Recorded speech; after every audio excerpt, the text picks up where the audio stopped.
another room adjacent to it, and I can't remember what that room was called, but it was a big open room as well. Right. And whoever the photographer was that had been hired to come take a picture of the family, I seem to remember us in this other room. And then he set up his camera. I had never seen anything like that. And then he's taking a picture. Well, all 11 kids were there. Grandmother was there. My Aunt Kimball, who had 2 sons, the sons were there.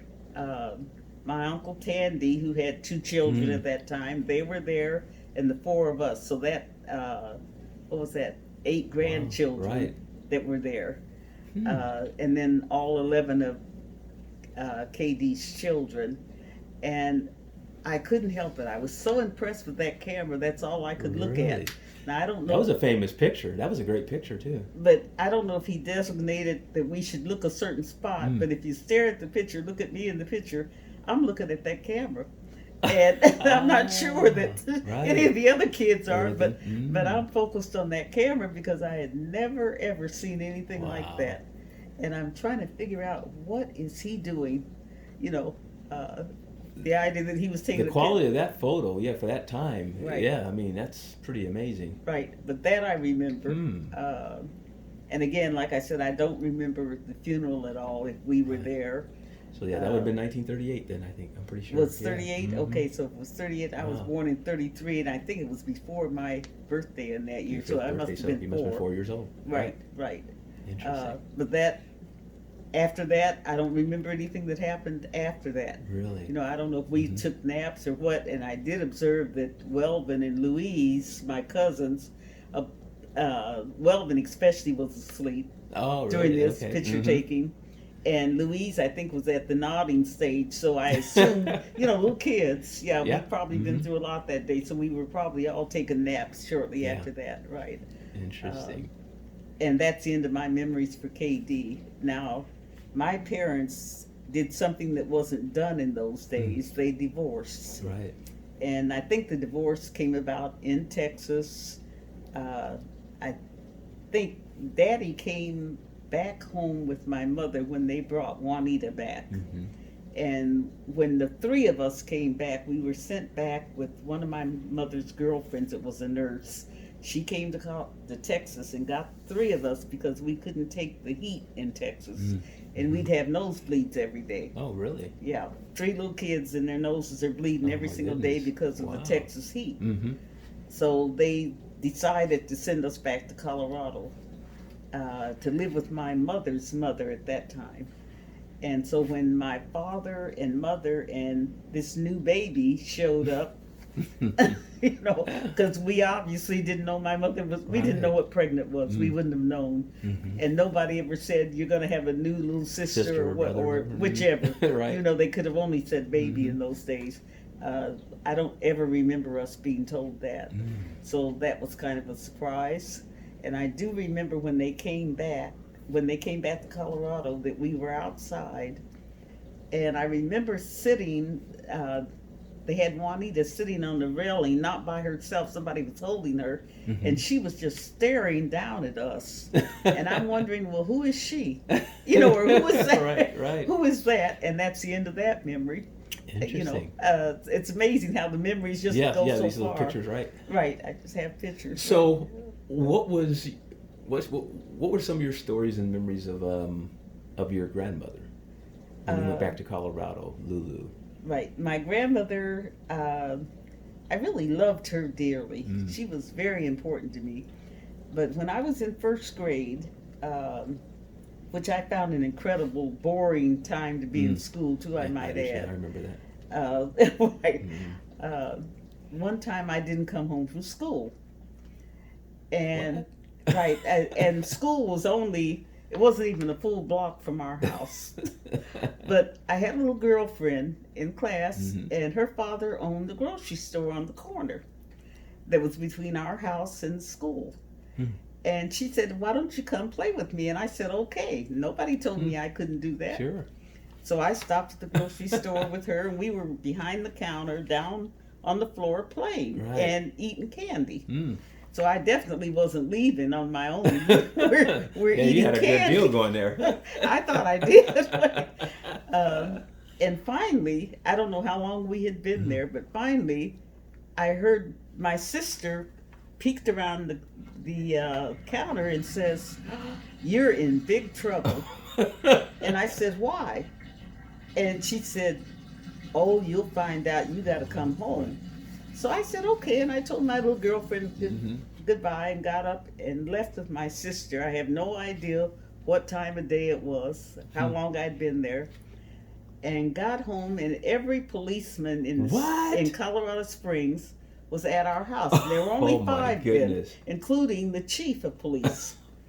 And I got in the house, and grandmother looked at me and she said, "Where were you?" And I said, "At the store." And she put me over her knee and wailed on my rear end. And I cried, but it wasn't because she hurt me. I was crying because I really had hurt her, and I didn't realize. I mean, she was really angry. And I think the police were very relieved to see me. Now they don't have to spread out and go all over the city. But the other thing that struck me, that man was no longer at that store, and that little girl was never in my class again. Really? I don't know what happened. I have no idea what happened. I have none whatsoever of what could have happened. But you would think that if your daughter brings somebody home from school with her, the father would have said something. Right, yeah, and said, "Hey, we need to get you home." Right. And that didn't happen back then. I mean, so I don't know what happened, but at any rate, he no longer owned the store shortly after that, and she was never in my class again. Really? So I don't know what the basis of that was, but I didn't like first grade. My teacher's name in first grade was Miss Hagemeyer. I really liked her. I thought she was a wonderful person, but I was bored to tears in her class. And part of it was we were reading Dick and Jane. But when you have older siblings, and I had one, they've already gone through that, and you went through it with them at home. Right. So you've been through everything she's offering, and now you're just sitting there, it was of no value to me. So first grade was the most boring class I think I'd ever had, at Bristol School. In second grade, I had a teacher by the name of Miss Ramsey. And she had red hair. I'll never forget that. And one day she gave us an assignment in the classroom to put a period at the end of every sentence on this piece of paper that she gave us.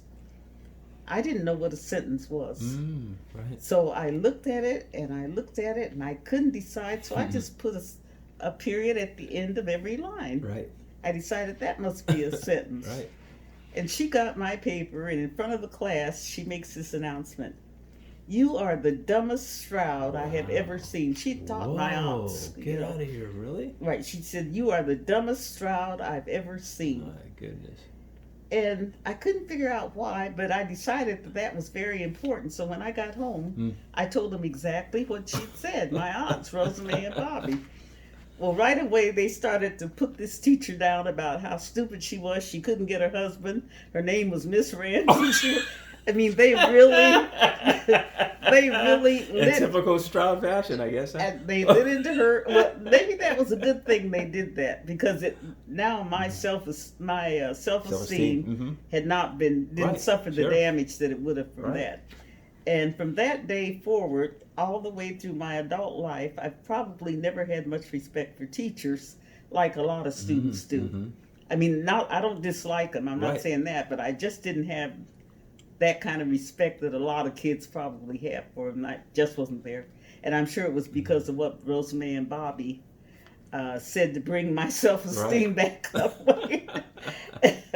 In the third grade, I had a teacher named Mrs. Hodgkinson. I think that was the way her name was pronounced. And again, there was another one. They told me, "Oh, she's on her third marriage." Oh, boy. Well, in those days, you didn't do that. My parents got a divorce, and that was almost criminal. And here they're telling me this woman's had two husbands before the current one. So right away, I didn't have a lot going for her. Mm-hmm. And in her class, the only thing I was interested in was water lilies and water babies on the water lilies. And even though what she offered, some of the stuff was new, and I was interested in learning what she had to offer, but I was not interested in listening to her. Wow. And there was a big difference. If she put it on the board, I was very interested. If she was talking, I tuned her out. I immediately tuned her out. The other thing that I remember her doing, in those days, the teacher would check your neck and ears to make sure they were clean every morning. Right. Mm-hmm. And all teachers didn't do that, but she was notorious for that. So she's checking everybody's neck and ears, and she gets to this little Hispanic girl, prettiest child in class, and walks up to her and says, "You stink." Oh my goodness. She said, "You need a bath. You are to go home right now and get a bath, and don't come back here until you've had a bath." I never saw her in school again, in any class. Right. Never, ever. And I could not forgive what this woman had done to that child. Yeah. Even as young as I was, I realized just the pain on her face. Sure, exactly. And so from then on, I even listened to her even less. You know? Right. And when she was talking, I would start drawing water lilies with babies on them. And she didn't like that, and I really didn't care. Yeah. You know, but she couldn't say that I didn't learn what she, I knew the times tables, I knew everything she was trying to educate me about, but I was not listening to her. Right. Okay. I did not like her. So learn it, but on your terms. Right. Right. That's great. And in the 4th grade, I don't remember the teacher's name. But I do remember she would sing Stephen Foster songs in the classroom all the time.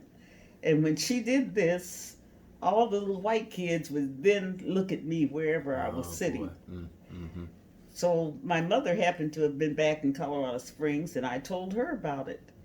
And she went down to the school, into the classroom, and slapped that teacher right upside the face. Yeah, is that right? She did. She slapped her right upside. And don't you ever sing those songs again with my daughter in this class. For people who may not know about the stories of some of those songs back then, do you remember anything about Old Black Joe and Swanee River? Right? Yeah, I remember. Right. Remember any of the words? Old Black Joe. Well, Swanee River, I probably remember way down up on the Swanee River. And Old Black Joe, I don't remember. I remember they would chime in with Old Black Joe. And I can't remember what was Old Black Joe did or anything like that. I remember reading some of the other, the stories from the family in the calendar. In fact, a couple of the calendars about some of the lyrics from some of those songs and worse. Even much worse than the ones that you're talking when about. I was a pickaninny on my mammy's knee. Right. Oh my goodness. Right, that was one of the lyrics in one of the songs, right? But when I told my mother that's all it took, and my mother, who never was 5 feet tall, was a fighter from way back. And she just went right in that classroom and slapped that teacher, who was much taller than her. And don't you ever sing a song like that again. When my daughter's in this classroom, you are not to sing those kind of songs. Well, the teacher broke down in tears. She was a young teacher, and went to the principal, whose name was Mr. Miller, to tell him what had happened. And apparently, he must have told her, "You need to quit singing those songs." Good. The sad thing about that was that in my classroom, I think there were 3 of us that were black then. It was me, Vernon Jordan, I think was his name. Was his last name Jordan? No, his name was Vernon. Vernon Braggs, that was it. Right. And Patsy James. Patsy went home and told her mother, who was a good friend of my mother. They were very good friends. So Patsy's mother came up the next day and slapped the teacher. Oh my goodness. Right. Same thing. Double And don't whammy. you ever sing that song again when my daughter's in your classroom. So that was the end of Stephen Foster songs. Right. The teacher, I don't know anything about what might have happened from that point on. I don't remember. Fifth grade, I don't remember that teacher's name either. And I do remember having gym classes then. Let me know when. Yeah, no problem. So about your gym, so tell me about the gym classes. Then we're going to take a break. So you still play golf to this day, and I played with you last week, and you got a great swing. So about the gym classes and your athletic prowess. I didn't have a lot. Our gym classes were in gym. Primarily, the thing I remember about the classes was dancing. Amazingly. And little boys were in the class and girls, and we had certain dances we had to do. Okay. Well, I had to dance with Vernon Braggs. He was the only black male in my classroom. And so I always ended up dancing with him, and we had dancers that had dozy do and all those, whatever they were. Right. That's the most I really remember about it. I remember an art class, and I don't know why, because I was trying to learn how to draw a tree, and I was thinking about Bobby all the time, and how to draw a tree. You know, that was my sole interest. I don't remember a lot about that. So why were you thinking about Bobby? Because Bobby's an artist. Yeah, that's true. Right. Yeah. Right. Yeah. And she had some of her artwork at the house, so that, I mean, right away, you know, right. Very nice. And in the sixth grade, I don't remember that teacher's name, and it may have been Gardner. I either had her in sixth grade or when I went to North Junior. I don't remember, but that name, and I don't have a lot of memories about that either that stand out. Sure.